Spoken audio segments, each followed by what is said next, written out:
Alright, fine. Let's do it.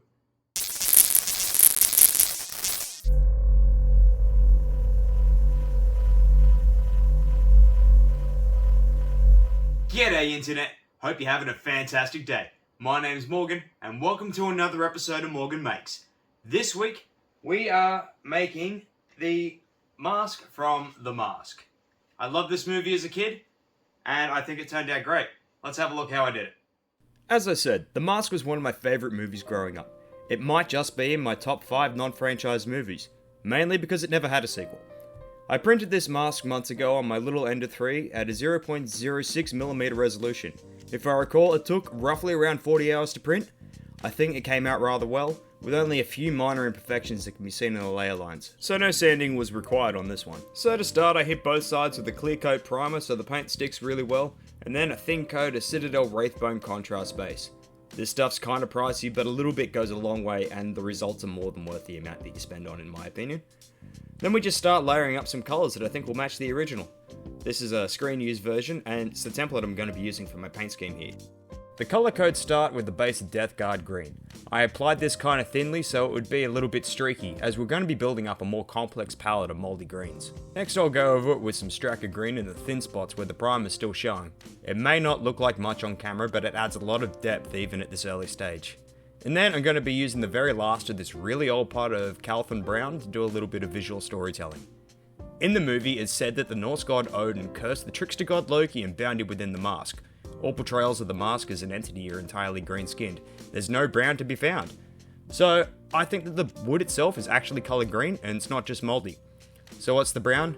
I think it's actually the ancient blood of Loki himself, and it's permanently stained the wood, as being forced into a mask kinda sounds like a violent experience. The screen-used prop shows that this band down the middle of the face is supposed to be bronze. So a base of warp-lock bronze will get the ball rolling there. The Norse Bronze Age lasted from 1750 to 500 BCE, and there are some records showing that Loki was a figure in the Norse pantheon at that time, although he was never openly worshipped. The runes on the forehead I think was a creation of the production department at New Line Cinema, as the mask depicted in the Dark Horse comics, which the mask was based on, looked nothing like the one used in the movie. On the inside of the mask I'm just repeating the process. Base coat in Deathguard Green, then fill in the gaps with the Straker Green. I would have liked to have replicated the shimmer effect that the movie shows when looking at the reverse side of the mask, but I'm pretty sure that's just a special effect. I don't think a paint exists that would allow, that to actually be shown. But if you know of one, let me know in the comments. The Califan Brown continues the visual storytelling. I kept a lot of the brown just under the eyes here, bleeding from the eyes a little bit. I could almost imagine that this incarnation of the mask could exist in the modern MCU films, especially given the multiversal shake-up the franchise has had recently. Here I'm just using the brush to push the paint around and thin out the brown a little, as it looks a little bit strong in some places, but we'll get to that. Returning to the front side of the mask, I'm using Athonian Camoshade wash to bring out a little bit of the detail and the wood grain texture. I tried to apply this wash coat thinly as I want to build it up with other colour coats of washes. As you can see, the difference is almost immediately and very, very noticeable. The reverse side also got the same wash treatment. You may notice some drips collecting at the edge of the mask there. Well, I see them too, and I'll get to them in a bit. So far, I'm happy with how this is looking. Again, a little bit goes a long way here. For this side, I wanted the wash to just to tint the paint, but not so much collect in all the little crevices. And after that had dried completely, I hit the whole thing with a light coat of every modeler's favourite instant paint job, Nuln Oil. This adds a level of age that the green wash alone couldn't bring to the table. You can see as far as I'm going along here, the difference is night and day. Again, for the backside, I didn't want the wash pooling anywhere and just tinting the paint beneath it, so I went lightly. After all those wash layers had had time to dry completely, now it was time to age up the bronze part. Any copper alloy typically oxidizes into a light blue colour, and that's where this pot of nickel oxide technical coat comes in. This paint is super thin, so be careful when you use it.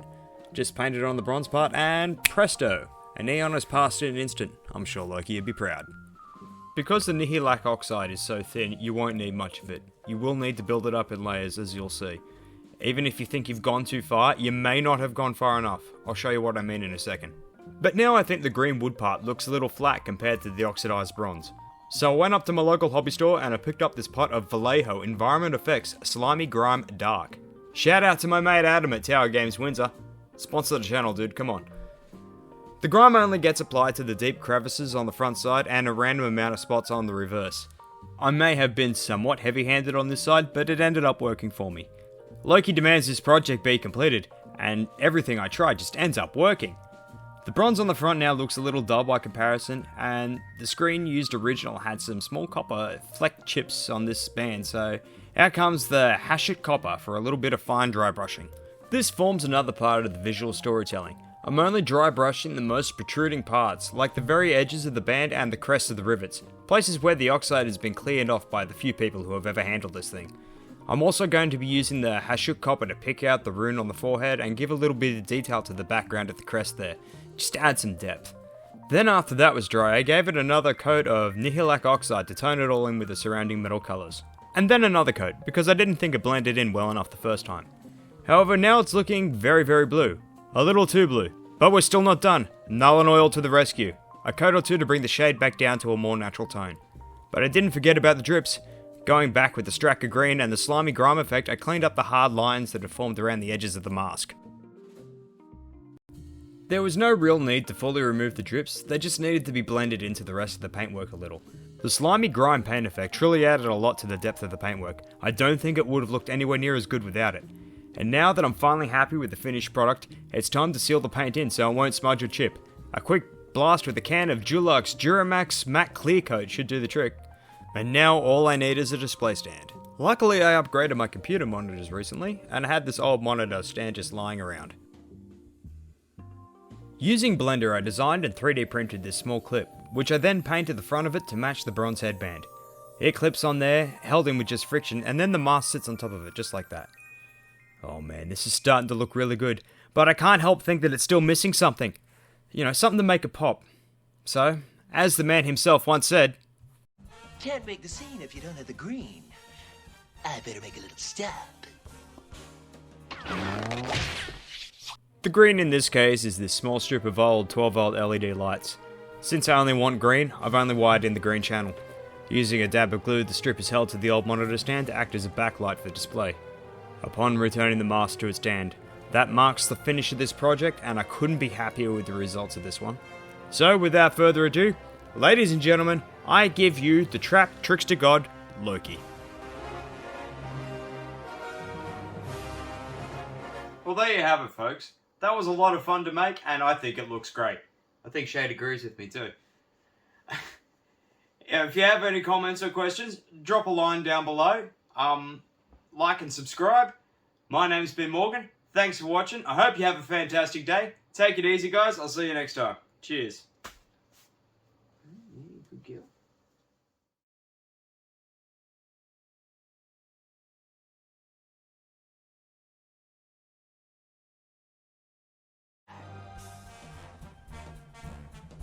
Hold on, sugar. Daddy's got a sweet tooth tonight.